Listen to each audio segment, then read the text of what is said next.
With the NFL draft over and done with, it is time to go out and give our grades to each and every single team. I have 8 videos lined up for you guys, each and every division, and letting you know how I felt about each and every team, what they did in their premium picks, their trades, their reaches, their steals. I wanted to give some context behind what these grades actually mean when I hand them out, and especially for day 3, I think it's pretty self-explanatory. Days 1 and 2, the value and how good of a pick they were, but for day 3, I'm not going to sit here and hyper-analyze every single team's, 6th and 7th round pick and nitpick them and say, well, he was wide receiver 28 on my board and, you took him over wide receiver 24. It's like, at that point, it's just a little annoying to just go and nitpick every single draft pick. So most day 3 picks will be C plus, a fine pick. I'm not gonna like overly bury a team for that. C minus, I'll have picks that maybe I'm not as much of a fan of, but still, it's a 6th and 7th rounder.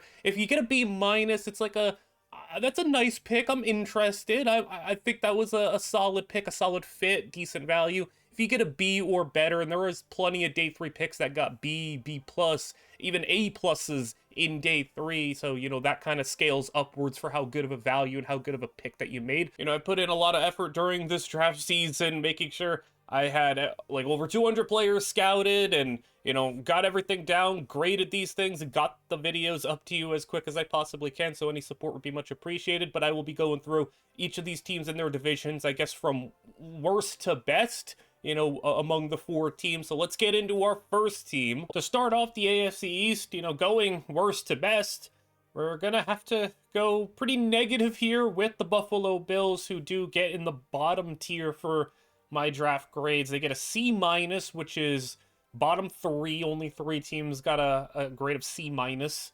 So, I mean, where do you want to start with this one? I guess we'll start at the top, where Maxwell Hairston was their first round pick, and that's kind of the biggest blemish on this draft class, because one, I just don't think Maxwell Hairston was a first round player, but it's also the fact that he's a pretty interesting human being off the field with some allegations against him. Not to try to dive too deep into his personal stuff, but just that already dings the grade. You get your Maxwell Hairstons, your Mike Greens out there. Isaiah Bond didn't get drafted, so guys like that, you're already gonna get a ding for taking a potentially awful human being.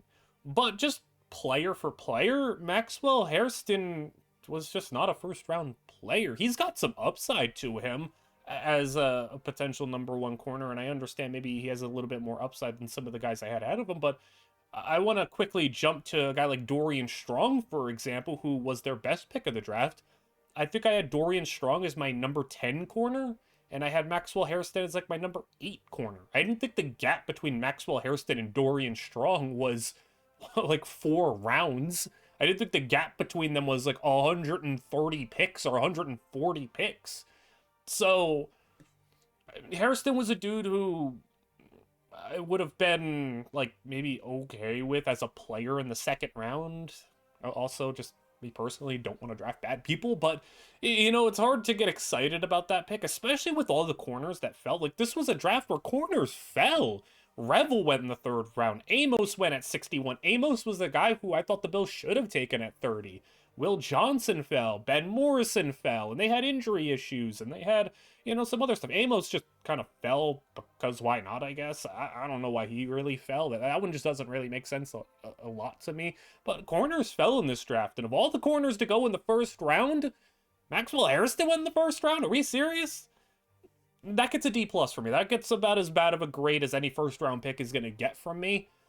It's just not a good pick. Like, I maybe Hairston becomes a nice player, but it's just not a good pick. I don't think, I haven't seen many Bills fans just in general also thrilled with their draft class. Any Bills fan that I've seen has been pretty miserable about their draft class. And to be honest, I would be too if you took Maxwell Hairston in the 1st round. In the 2nd round, you took TJ Sanders. I like TJ Sanders. Nice player to have in your rotation for the defensive line. The Bills love having a deep rotation of edge rushers and interior D linemen. They like to have a bunch of guys that can get on the field in different situations. So it was a little bit higher than I would have taken Sanders, but it's okay, I guess. It's not ideal. It gets a C plus, but I at least get it for them. Same thing with a guy like Landon Jackson. You needed edge rush help, and I don't know how much you're getting out of a guy like Bosa to play, hopefully, like 12 games. Like, I don't know how many games you're getting out of Bosa, and anything could really be better than, like, washed-up Von Miller. But, you know, again, a little higher than I would have taken Landon Jackson, but again, I understand the need, and while it's not ideal, and I do think there were edge rushers on the board that maybe could have been a little bit better for you, I get the need. So, like, I'm already sitting here saying, like, man, you whiffed your round 1 pick, and your round 2 and 3, they were just okay. Like, they were picks that were needs, but were not anything crazy. 4th round, it's a very Bills pick. Deion Walker, very divisive player, you know, depending on who you ask. Deion Walker has all the tools to become a superstar. Depending on who you ask, the dude can't play in the league. Me, I at least lean more on the positive side of Deion Walker and say, well, he played last year with a back injury. He still does have a lot of physical abilities to him. He has a lot of traits. He has a rare build. There's a lot to like with Deion Walker. The idea of Deion Walker becoming a good player, but obviously the dude just right now at this point in time just really doesn't know how to play. For the Bills, it's a good fit for them as long as they're not asking him to play like a nose tackle. It's going to be, you know, a role where he can maybe step in, get a couple of snaps in a deep rotation. Hopefully he has a lot of guys around him he can learn from.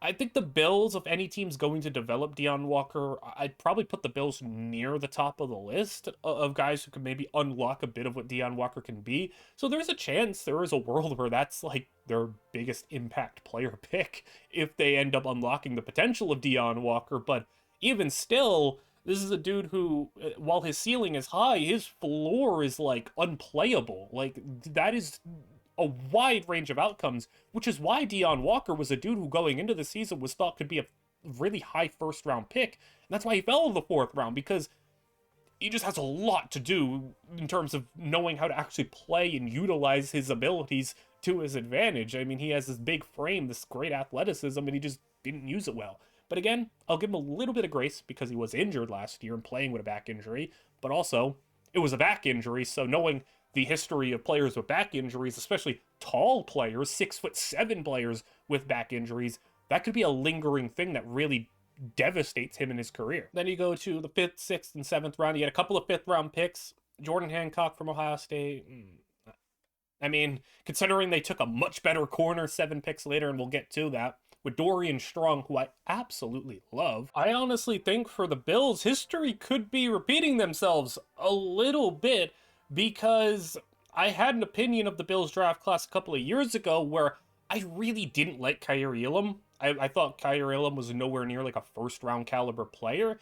And I was like, man, Kaiir Elam might not even be the best corner they take that year. And turns out Christian Benford, who was like their 6th round pick, was a lot better. I mean, Kaiir Elam is a certified bust and not even on the team anymore, while Christian Benford's their top corner. So I'm not going to be surprised if there was a world where Dorian Strong becomes a better corner than Maxwell Hairston. Hairston, you know, whatever it is off the field, if that doesn't impact him and just strictly on the field, he doesn't hit his upside. Dorian Strong's a really safe player, a really reliable player, and probably the reason why he fell as much as he did is he's just unspectacular. Like, he's just a very sound, nice corner. Like, he is not super crazy ball production. He is not, you know, field flipper, big plays. He just locks up the dude that he's up against, and, you know, maybe it's a little boring. Maybe it's not, you know, crazy lockdown, flashy highlight plays from the cornerback spot, but, like, he's just very sound. He's a very safe player, and that's why he was my number 10 corner. I'm like, man, you could draft Dorian Strong in, like, the 3rd round, and I think you could probably slot him in to play pretty early on, and he'll give you some nice stuff. And I think for the Bills, that's going to end up being what happens with Dorian Strong eventually when he gets the chance. I think he will be a nice player for them. You get Chase Lunt in the 6th round, pretty solid offensive lineman. I also should circle back to Jackson Hawes, who, you know, pure blocking tight end. If you're expecting anything more than like maybe 10 catches from him on a season at any given time, maybe that's a little bit too much, but This is a dude who's going to line up in these heavy packages, these plays where Josh Allen gets on the goal line and they just direct snap it to him and he just pounds his way into the end zone. He's probably going to be running behind Jackson Hawes a number of times, and the dude's basically a sixth offensive lineman in a lot of instances, so pretty okay for a 5th-round pick. This is a class, though, I just don't love. Like, their day 3, I thought was pretty solid. You know, getting Jackson Hawes, who's going to get playtime, Chase Lund, who has some potential to him, Dorian Strong, who I really like, Deion Walker, if you can unlock his potential. Like, for a day 3, I thought it was a pretty solid day 3. I just think they whiffed early in the draft, and you know, the earlier draft picks get more weight against the draft grade. I mean, yeah, you can hit a home run in the 5th round, but if you whiff your 1st-round pick, I mean, it hurts more to whiff a 1st than it does to whiff a 5th. So I don't think really much changes with this team in this draft, unless Deion Walker becomes a monster. Like, I guess that's kind of what you're hoping for, but likelihood of that happening is not very high, I guess. So on to the next team, the team who came 3rd in this division. I gave them a C+, which ranks them 24th to 26th, so towards the bottom of the league, but it wasn't an awful draft. It was just a pretty whatever draft, I guess, aside from the top. And you start with Armand Membu, who I love. I love Membu. He was my offensive lineman number 1. I gave him the slight nod over Will Campbell. For a team that lost Morgan Moses and needed a right tackle, how about Olu Fushanu and Armand Membu being your tackles of the future? That'll do. I think that'll be pretty great, in my opinion. And now you have gone out here and invested back-to-back 1st-round picks in tackles and put together one of the better tackle duos in the NFL if Membu becomes what you hope he can become. And I don't know if Jets fans are really kicking themselves right now, because last year you passed up on Brock Bowers to take Olu, and obviously Brock Bowers became what Brock Bowers became, but like, it's not like Olu was a bad player. Olu was really good last year, and I mean, basically had to run Tyron Smith out because, I mean, Tyron was washed and Olu stepped in and was just pretty good. Like, he showed that, like, yeah, that was a pretty worthwhile 1st-round pick. And then this year, it's like, Colston Loveland's on the board, Tyler Warren, you could go with the tight end again, you really need one, and you don't do it, you go with Membu. And again, I think maybe you're going to kick yourself for the Brock Bowers one. I don't think you're going to be kicking yourselves maybe as much for this one. I think Membu, I had him higher rated than I did Olu last year, and I had Brock Bowers a lot higher rated than I had, you know, any tight end this year, even though Colston Loveland and Tyler Warren are really good. And that's not to say tight end wasn't addressed, because you go into the 2nd round. And how about Mason Taylor, who I think was a really solid pickup? A little bit higher than I had him ranked, but I very much understand the pickup. And this is a dude who, he's going to take a little bit of time. This is a guy who you're going to need to work with a little bit. I wouldn't expect him to be an instant impact for you. And maybe that's where you knock the grade a little bit. But like, the Jets are, it's not like they're competing for anything. You got time. And for Mason Taylor, you got time for him to become a really nice player for you. And I think he absolutely will be a solid contributor on this offense for whatever the future quarterback of this team is going to be. Maybe not like an over-the-top incredible pick for this team. You know, not a pick that I am in love with, because maybe I could sit there and say, if you passed Brock Bowers up last year and you want a tight end who's really versatile and can do a lot of stuff for you, maybe you could have taken Harold Fannin. I would have been maybe a little bit more excited. But I at least understand Harold Fannon's not everyone's cup of tea and not going to be a traditional tight end in the slightest. So, you know, in terms of a more normal tight end, Mason Taylor was probably the best player on the board for them. And I was a guy who prefers Mason Taylor over like Elijah Arroyo, for example. We'll talk about Arroyo when we get to the Seahawks. I do like him, but I do prefer Mason Taylor. So I think they made the right choice in that regard, and very nice pick for them. Then in the 3rd round, Azariah Thomas, who I talked a good bit about in my video for my top 100, how I'm a little bit concerned about Azariah and how his overall skill set is going to go in the NFL when it comes to his lack of long speed for a press man corner. It's objectively a worry, and I think I was pretty spot on with where I ranked him. I had him like in the 70s, and he went in the 70s, so it was pretty spot on there, and I'm still worried about it. But I mean, getting to play opposite Sauce Gardner is going to help you out a lot. I don't know if he'll be DJ Reed levels of a good co-star, but I'm at least hopeful that this could have been a really nice spot for him to land. And You know, maybe I could be proven wrong, and maybe that this lack of long speed that he has, his man coverage skills are just so good that it's just not gonna matter. I do think it's a concern, though. And then, get to the fourth round. I don't hand out Fs very often, especially when at the start I said, like, I'm not gonna nitpick, you know, day 3 picks that much, but every once in a while you'll get a pick where it's just like, you picked who? That's who you picked? Of all people? And the Jets had that pick of day 3 for me of, you picked him? Are you sure? Did you write the wrong name down? Arian Smith in the 4th round. And this is like, you know, this isn't like a 6th round pick. If this were like a 6th round pick or a 7th round pick, I'm not really going to be as harsh on it. But 110 overall, it's early in the 4th round. Like, there's some pretty good players on the board still. And you picked Arian Smith, who, if I'm being honest, just isn't an NFL player. Like, he's just not. If I put together my top receiver list, and like, he wasn't even top 30. Like, he's just not an NFL player. And if you were looking for a deep threat, I guess there were better options. Like, I understand wide receiver is a very divisive position, especially when you get to these later rounds where you're just kind of looking to fill roles. I understand that. I don't know what role Arian Smith's gonna fill. Maybe gunner? I don't know. This is a dude who just was, I think it's like a 15% career drop rate. Doesn't play well through contact. He's fast, but not like 4.2 fast. Not like game-changing, have to draft him fast. He's fast, though. Stretch the field, I guess.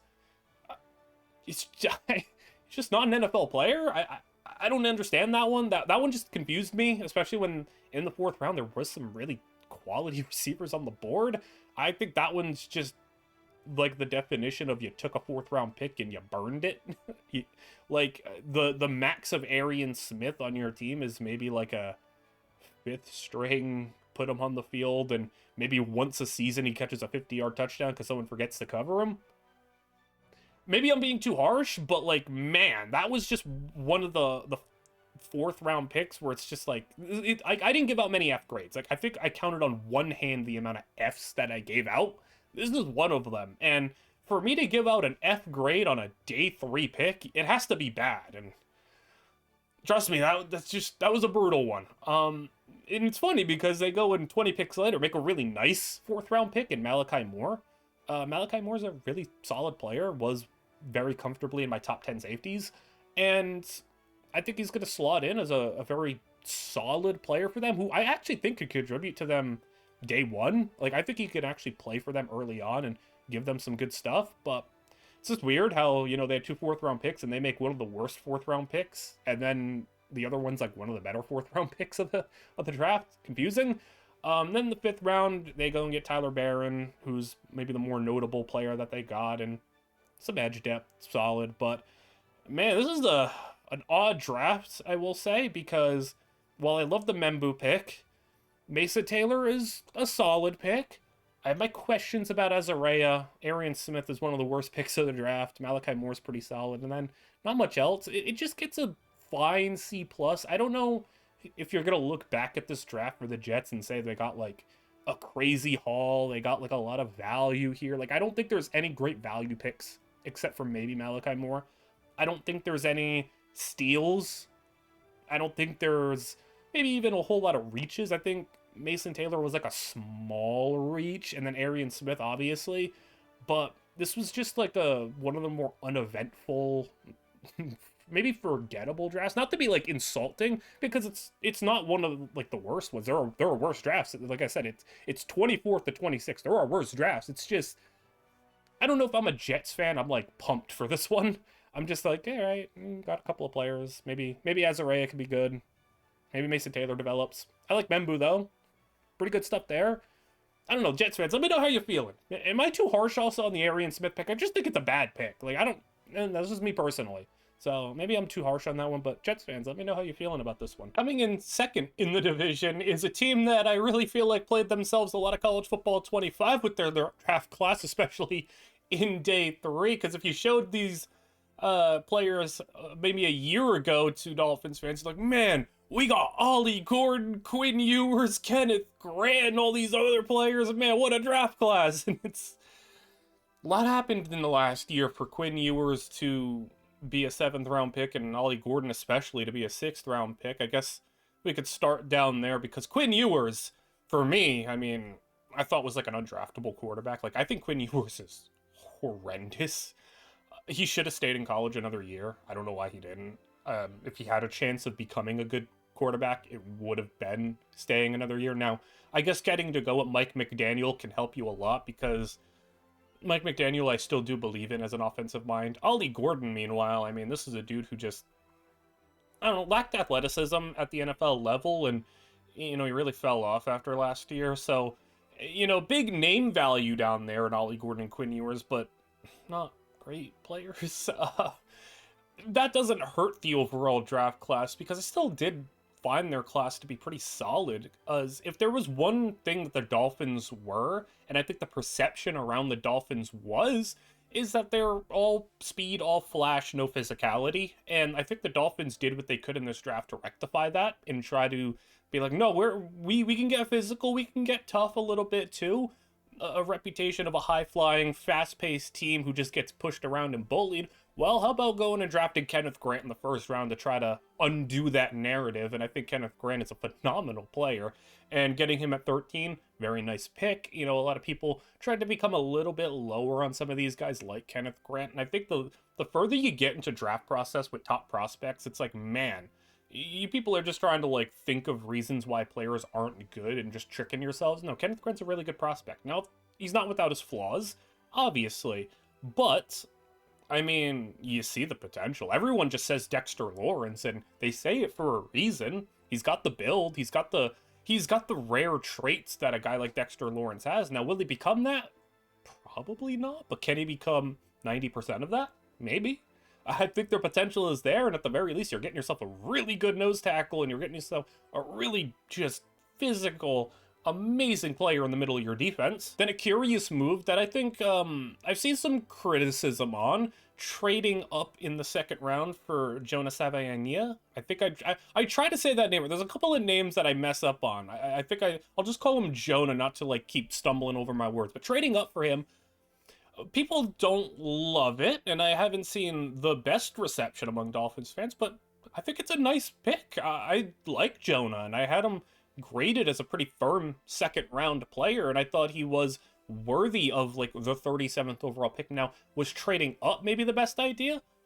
Maybe not, but if you see a player you really like and you're convinced, yeah, go get him. And I think Jonah's a player that's very easy to fall in love with. I think the Dolphins remembered, like, yeah, you do need an offensive line to play the sport of football. Even if your offense is as automated and as quick moving as possible with Tua and his quick releases and some of the blocking schemes that you have to try to limit the amount that offensive line impacts the game, you still need somebody there. And getting Jonah, I think, is a really nice move for them. I'm a fan, so while I've seen some divisiveness on that trade, I can't really fault them for it, especially with that big of a need and getting that talented of a player. Yeah, I think that you're looking at an offensive lineman who's going to be a future building block of this team. Then, you know, you didn't have really much else because you just kind of stacked up a bunch of day 3 picks. And I really felt like getting Jordan Phillips was a highlight in the 5th round because Phillips, I mean, like I said, you need to get physical. You need to, you know, shake off a bad narrative on this Dolphins team because no one wants to be the soft team in the league. Well, look at your first 3 picks and tell me you're not trying to build up an identity. And I think this was a really big draft when it comes to that. I mean, I know it's a 5th rounder, but he's going to give your team some good play. And, you know, if you slot him eventually next to Kenneth Grant as a 1-2 punch, and you got some other guys in there, you got Chop Robinson off the edge. We'll see if Chop Robinson can follow up his rookie season, and, you know, we'll see what Jalen Phillips and Bradley Chubb end up giving you if they are, you know, able to recover properly from all the injuries that they've suffered over the past couple of years. I think if everything comes together and, you know, like I said, Chop is able to follow up and some of these other edge rushers are able to put things together and stay healthy, you're looking at a really nice defensive line. I mean, you go and line up with Phillips, Chubb, Grant, Phillips, the other Phillips, I guess. You got two Phillips, Jalen Phillips and Jordan Phillips. You get him, Grant, Chop off the edge. You know, you can line Chop up in a multitude of ways to get him in his athleticism involved. And you could have a really nice defensive line. And you have noticed teams kind of prioritize that this was a good defensive line draft. And, well, a couple of teams out here, them, the Giants, some other teams decided, you know what? We're going to try to build up an identity a little bit, and we're going to try to have a great defensive line. And the Dolphins did that, and for that, I can't really fault them for this draft. I think you had a mission going in, and you accomplished that mission. So you get a middle-of-the-pack draft class. Day 3, the rest of that outside of Jordan Phillips, we kind of talked about Ollie Gordon, Quinn Ewers, whatever picks. Get a couple of DBs. You're likely going to need some DB help down the line, especially if Jalen Ramsey is on the move. Pretty likely that he is. Maybe he does play this season. I don't know. Maybe at the time of this video he gets traded. But, you know, we'll see how that works for them. But they will need some DB help at some point. We'll see if Trader or Marshall end up giving them anything early on. But overall, I think it's a very solid class, especially I think because they nailed their top 3 picks. And with not having a 3rd and a 4th round pick, I still felt like they came out of this draft with 2 impact players and a 3rd guy who can give them some valuable play, and then, you know, a couple of lottery tickets down there in rounds 5, 6, and 7. There's a team every single year, I feel like, where they have the type of draft where it's like, man, every time you watch them pick, you just are like, man, that's a good pick. And this year, for the first time in a long time, I can say the Patriots had an amazing draft class. And like I said, I can't remember the last time I've been able to say that. You know, after making that statement, I just went and checked just because I was curious. Yeah, man, it's been a while since the Patriots have had a good draft class. And not just in hindsight, there's a lot of instances where, like, even in the moment, you could see, I was like, man, that was not a great draft class. Because Bill Belichick just, you know, towards the end of his time in New England, just tried too hard to be too smart. You know, he tried to be the smartest person in the room and try to go against consensus and go against certain aspects, and says, like, you know what, we got the 35th pick of the draft, we're gonna go and take some random 5th rounder for some reason. And it didn't work. You know, it just did not work so many times, and Patriots just stacked up bad draft classes throughout the 2010s, and you know, it led them to eventually having that dynasty fall apart. And then you had last year, you got Drake May, great. I didn't love the rest of the draft. Like, for example, I didn't love taking Jalen Polk in the 2nd round, and, you know, some of the other picks that they made, but you got Drake May, so that draft class can be classified as a win if you get your franchise quarterback. And then you get to Mike Vrabel this year, and finally, the team just said, you know what? Let's just take good players. Let's just go and take guys who can help Drake May out and help build what we were trying to build here, and they did just that. Now, maybe taking Will Campbell at 4 is less than ideal. I mean, I don't think anyone would have sat here and said, like, man, you're thrilled to take Will Campbell at 4. You needed an offensive lineman, obviously, but everyone could kind of understand that maybe Will Campbell wasn't 4th pick of the draft good, but he was still, like, I had him a top 15, top 10-ish player. Like, he was still in that conversation and be like, yeah, he's a valid top 10 pick. I just think maybe it was a little high, and I think if the Patriots had it their way, they would have liked to be able to trade down a couple of picks and still take Will Campbell, but it is what it is. You took a couple of picks too high, but it's Will Campbell. He's a pretty nice player, and, you know, I'm not going to Peter Skoronski him, you know, with the Titans and say, you know what, I'm not even going to give you a chance to play tackle. I'm just going to stick you at guard. I'd give Will Campbell the chance to play tackle, but, you know, the arm length is objectively a worry, and at the very least, he's going to be one of the better guards in the league. So offensive line was a need. You addressed it with a guy who, like I said, at the very least is going to be a really good guard. We'll see if he can play tackle. I have my questions. I think a lot of people do, which is why there was some divisiveness about him being the 4th pick and why you can't give him like a home run A grade. You know, a lot of people are probably going to grade this like a B, B+. Maybe there's some big Will Campbell fans out there that'll give it like an A, but like there is objective issues with him as it pertains to him translating at the NFL level to a tackle. But hey, you're looking at an all-pro guard potentially. Still though, good pick. And you go to the 2nd round, you take Travion Henderson. I was not expecting Travion Henderson to the Patriots. You know, if I was making a list of teams that Travion Henderson would go to, I wouldn't have really picked the Patriots as one of the teams, but I see it. I definitely see the vision here. And I see a team that, with Mike Vrabel, is trying to build up one of these tough identities. And I think everybody wants to replicate what the Lions are doing.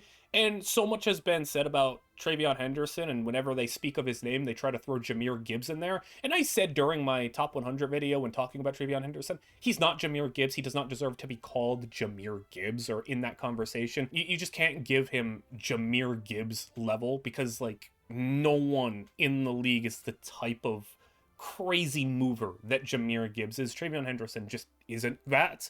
But can he be like that? Can he be in that role? Yeah, and they're trying to replicate that. Is, you know, Ramondre Stevenson and Travion Henderson gonna be David Montgomery and Jahmyr Gibbs? Probably not, but can it be their version of it? Sure. And I like Ramondre Stevenson. I like him probably more than a number of people. A number of people don't really care for Ramondre Stevenson. I think he's a pretty good back.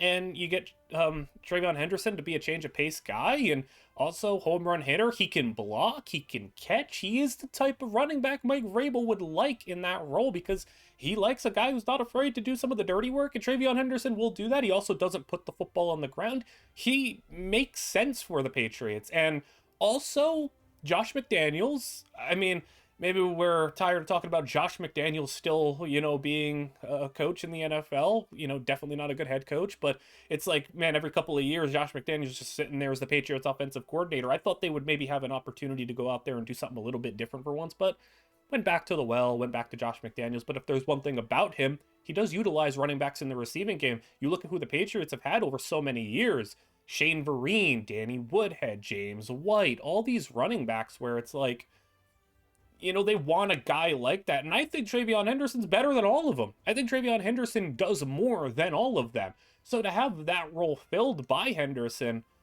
I think you're going to see the best version of whatever McDaniels likes to do with that role and that archetype. You're going to see the best version of that with Travion Henderson. Now, I can't give it a home run pick because objectively, I am concerned about his vision. I am concerned that there is that chance that he is just DeAndre Swift, that he is just not there yet, and he just does not have the vision.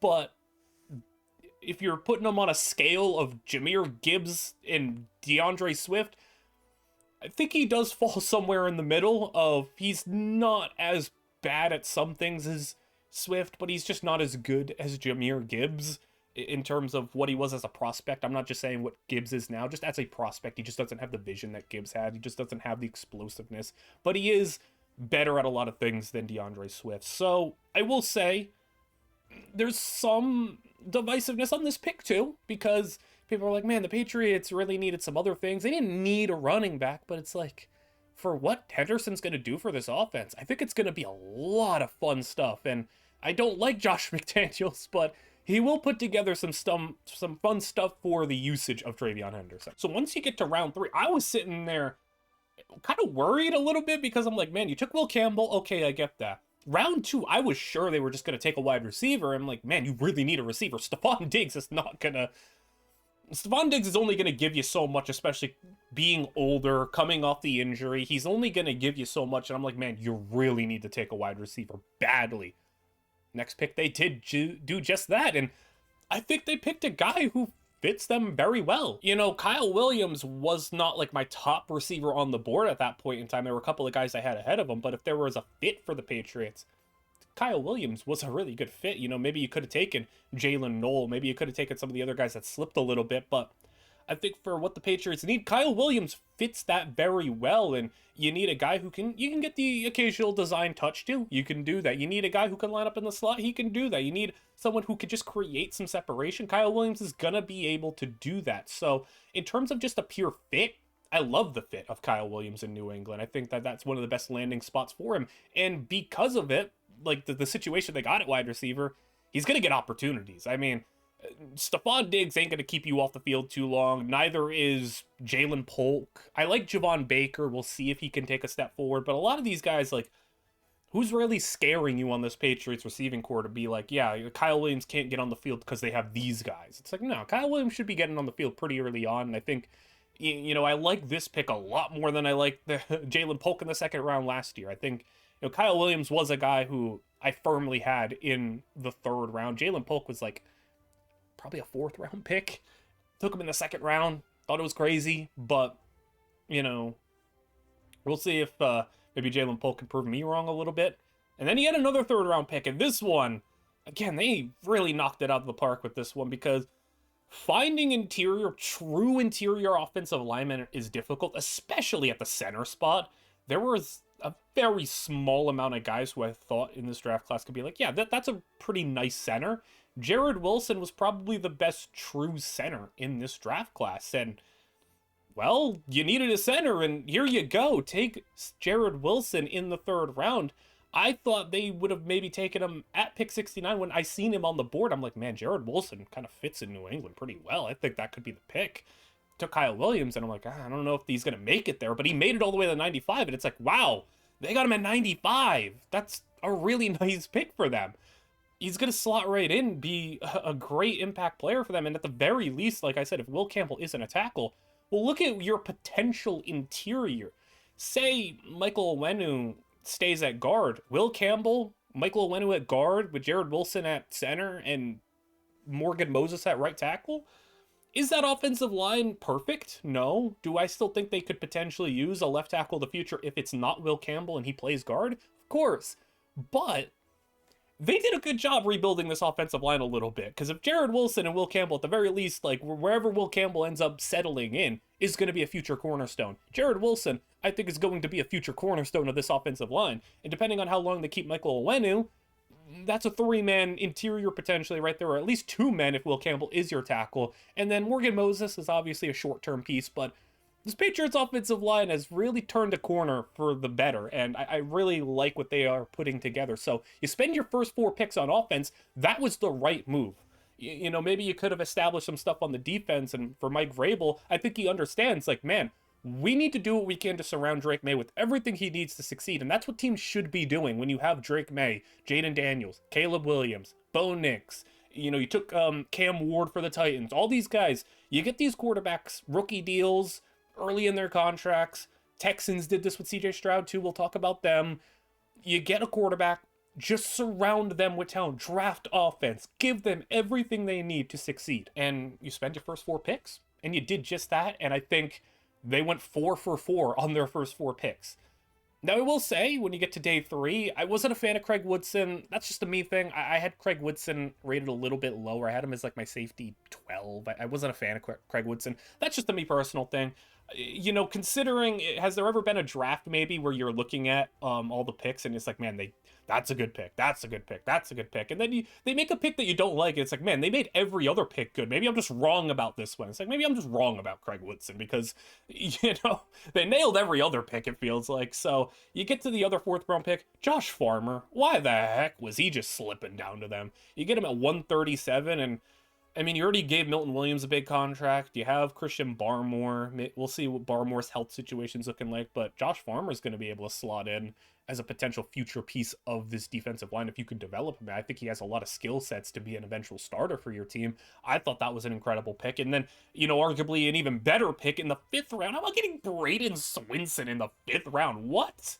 Why is Braden Swinson sitting there at 156? Is he a crazy player? No. Does he possess, like, #1 edge rusher upside? No. But, like, 156 for Braden Swinson? Yeah, I'll take that all day. If any team took Braden Swinson at 156, that's an A grade. Patriots just happened to do that, and by the time they made that pick, I was sitting there looking at all their picks, and I'm like, man, they got Braden Swinson too? They got Josh Farmer too? Like, dude, you just got, like, 6 players in this draft class that I think all can be future starters.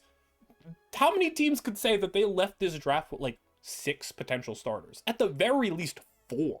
Their first 4 picks will all be starters. And I think Josh Farmer and Braden Swinson can both be starters. And I guess they got a kicker too, so maybe even 7 starters because it's a kicker.